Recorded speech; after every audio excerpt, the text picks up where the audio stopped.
Hello friends, एक बार फिर से आप सभी का हमारे चैनल पर स्वागत है। तो आज के इस वीडियो में हम आपको टोटल 50 क्वेश्चन कराने वाले हैं, जो आपका आर्ट ऑफ टीचिंग का रहने वाला है। और ये प्रीवियस ईयर का ही क्वेश्चन है, जो आपका एस्टेट 2023 में लिया गया था एग्ज़ाम, उसी का ये 50 क्वेश्चन है। और इसके नेक्स्ट वीडियो में भी मैं आपको एक दूसरा क्वेश्चन पेपर करा दूंगा 2023 का ही, उसमें भी आपको 50 क्वेश्चन मिलेगा।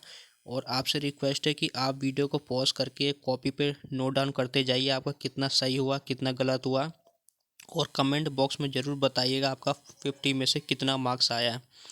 तो चलिए वीडियो को स्टार्ट करते हैं। तो वीडियो को स्टार्ट करने से पहले लाइक कर दीजिए, और चैनल पर नया है तो सब्सक्राइब भी कर दीजिएगा। तो चलिए वीडियो को स्टार्ट करते हैं। तो पहला यहाँ पे क्वेश्चन पूछा गया था, अधिगम प्राकृतिक क्रिया है। तो इस चारों में से कौन सा आंसर सही है वो आपको बताना है, और अपने कॉपी पे नोट डाउन करते जाइएगा साथ साथ में। तो इसका जो आंसर हो जाएगा, करेक्ट आंसर, वो हो जाएगा जीवित प्राणी का। तो अधिगम प्राकृतिक क्रिया है जीवित प्राणी का। ये क्वेश्चन नंबर 1 हो गया। उसके बाद क्वेश्चन नंबर 2, अधिगम प्रक्रिया का अंत क्रिया घटक है। तो इसका आंसर आपको बताना है, अधिगम प्रक्रिया का अंत क्रिया घटक कौन सा है। तो इसका आंसर हो जाएगा ये सभी, यानी कि ऑप्शन नंबर डी। उसके बाद नेक्स्ट क्वेश्चन हम देखेंगे, क्वेश्चन नंबर 3, संज्ञानात्मक शिक्षण का प्रथम चरण है। तो इसका आंसर हो जाएगा आपका ऑप्शन नंबर ए, सूचना। तो आप यहाँ पे देख सकते हैं, नीचे भी इसका आंसर दिया गया। उसके बाद है क्वेश्चन नंबर 4, अनुदेशनात्मक उद्देश्य है। तो इसका आंसर आप सभी को बताना है, अनुदेशात्मक उद्देश्य क्या है। तो इसका आंसर हो जाएगा आपका ऑप्शन नंबर डी, ये सभी, यानी कि विशिष्ट भी, मापन योग्य भी और क्रिया केंद्रित भी। उसके बाद हम देखेंगे क्वेश्चन नंबर 5, ब्लूम का वर्गीकरण की शुरुआत हुई। तो इसका आंसर आपको बताना है, ब्लूम का वर्गीकरण की शुरुआत कब हुई थी। तो यहाँ पे इसका आंसर हो जाएगा शिकागो विश्वविद्यालय से, यानी कि ऑप्शन नंबर इसका सी हो जाएगा। उसके बाद क्वेश्चन नंबर 6, शिक्षण के आधुनिक विविध की विशेषता है। तो इसका आंसर आपको बताना है, शिक्षण के आधुनिक यानी कि मॉडर्न विधि की विशेषता क्या है। तो इसका आंसर हो जाएगा उपरोक्त सभी, यानी कि क्रिया केंद्रित, अनुयोग, क्रिया भी और समक्ष सहयोग। ऑप्शन नंबर डी हो जाएगा इसका, ऑल ऑफ दिस। उसके बाद यहाँ पे 107 नंबर है, यानी कि क्वेश्चन नंबर 7, आगमन विधि प्रोत्साहित करता है। तो आगमन विधि किसको प्रोत्साहित करता है। तो इसका आंसर हो जाएगा आपका ऑप्शन नंबर डी, उपरोक्त सभी। उसके बाद हम देखेंगे क्वेश्चन नंबर 8, रोल प्ले विधि की कमजोरी है। तो रोल प्ले विधि की कमजोरी क्या, ये आपको बताना है। तो इसका आंसर हो जाएगा आपका ध्यान केंद्रण का अभाव। तो मैं इसको क्वेश्चन को थोड़ा और जूम कर लेता हूँ ताकि आपको अच्छे से दिखे। तो ये आपका हो गया क्वेश्चन नंबर 8। उसके बाद क्वेश्चन नंबर 9,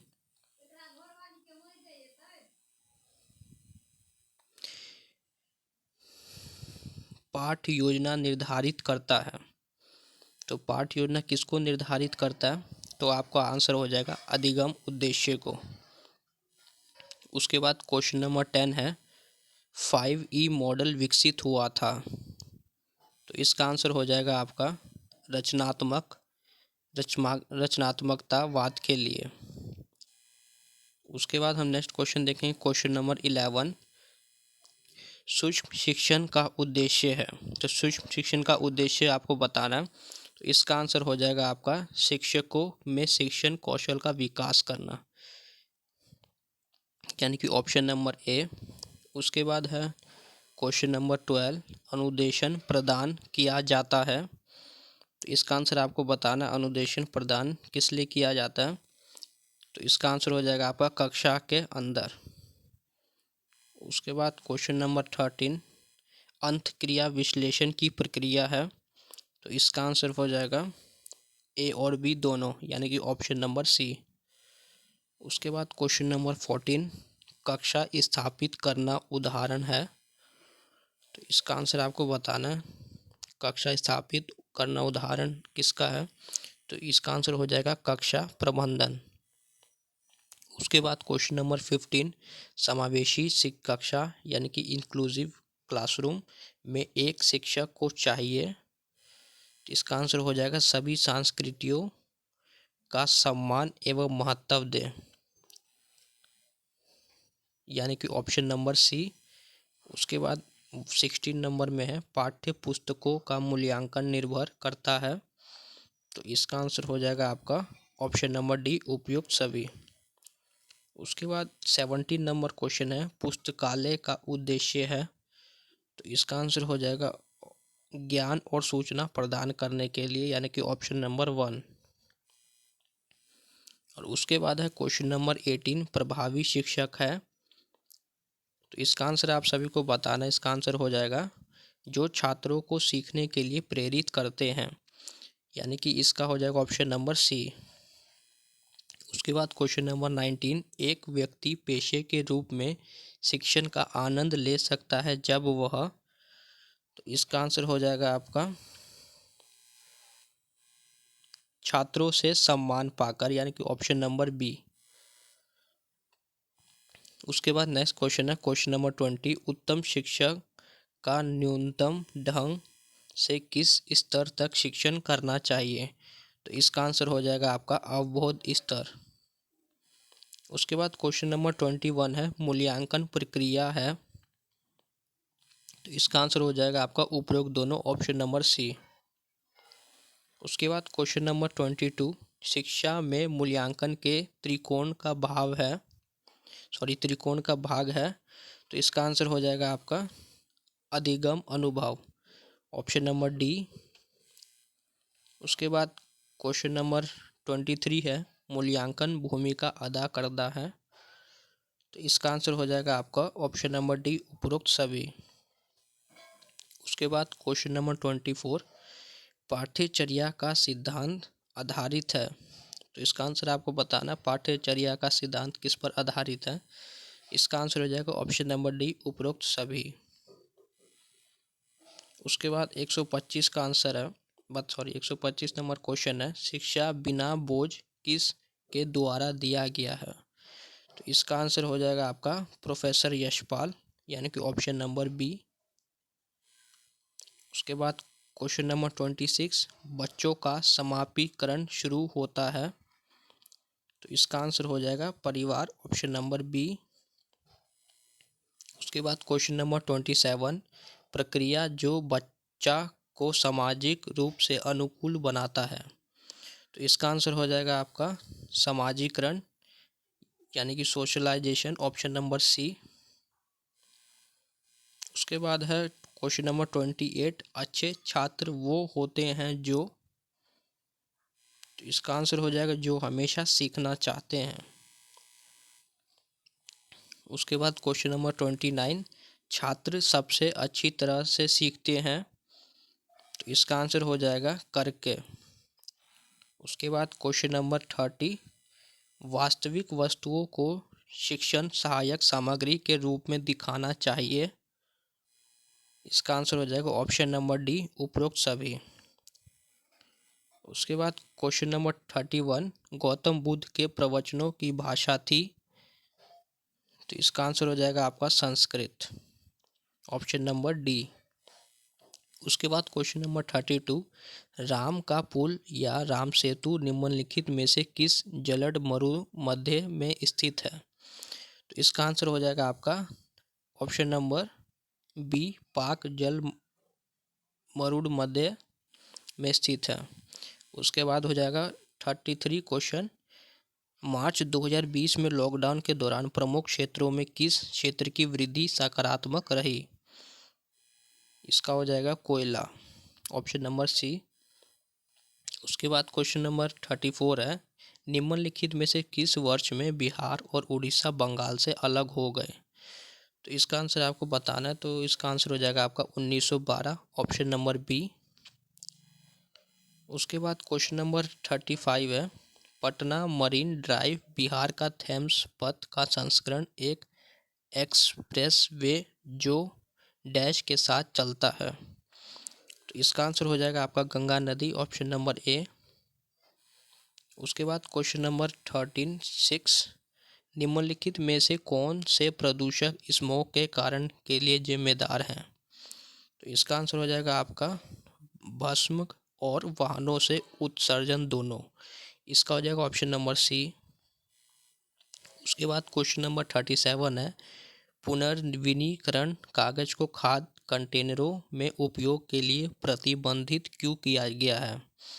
तो इसका आंसर हो जाएगा आपका क्योंकि यह पर संदू संदूषण पैदा करता है। ऑप्शन नंबर बी हो जाएगा इसका। उसके बाद क्वेश्चन नंबर 38 है, बड़े पैमाने पर पेड़ों की कटाई कहलाती है। तो इसका आंसर हो जाएगा आपको वनों की कटाई, ऑप्शन नंबर ए। उसके बाद क्वेश्चन नंबर 139 है, निम्नलिखित में से कौन सी ग्रीन हाउस गैस नहीं है? तो इसका आंसर हो जाएगा आपका carbon monoxide, option number D हो जाएगा। उसके बाद क्वेश्चन नंबर 40 है, निम्नलिखित में से किस राज्य में स्थायी वनों के तहत सबसे बड़ा क्षेत्र है? तो इसका आंसर हो जाएगा आपका Madhya Pradesh, option number B. उसके बाद क्वेश्चन नंबर 41 है, यदि एक आयत की लंबाई और चौड़ाई 10 मीटर और 8 मीटर है तो उसका क्षेत्रफल ज्ञात कीजिए। तो इसका आंसर हो जाएगा आपका ऑप्शन नंबर ए, 80 वर्ग सेंटीमीटर। उसके बाद क्वेश्चन नंबर 42 में दिया हुआ है,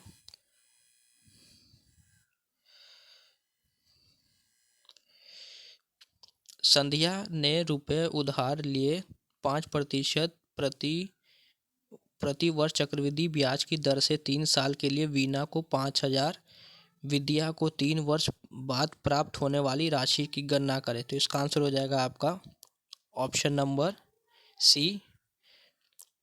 आप लोग देख सकते हैं, इस क्वेश्चन को अच्छे से पढ़ लीजिएगा। उसके बाद है आपका क्वेश्चन नंबर 43। तो ये जनरल मैथ का क्वेश्चन है 43 में, आप सब देख सकते हैं। इसको सॉल्व करिएगा तो आपका आंसर आ जाएगा ऑप्शन नंबर बी, 470। उसके बाद है क्वेश्चन नंबर 44, टीवी एलसीएम दो संख्याओं का और उनका एचसीएफ दिया हुआ, यदि उनमें से एक संख्या है तो दूसरा संख्या निकालना है। तो इसका आंसर हो जाएगा आपका option number D, option number B, 455। उसके बाद क्वेश्चन नंबर 45 है, पुरुष की छाया है एक 1/√3 आदमी की ऊंचाई का गुना सूर्य का उन्नयन कोण क्या होगा? तो इसका आंसर आपको बताना है। तो इसका आंसर हो जाएगा आपका 60 डिग्री,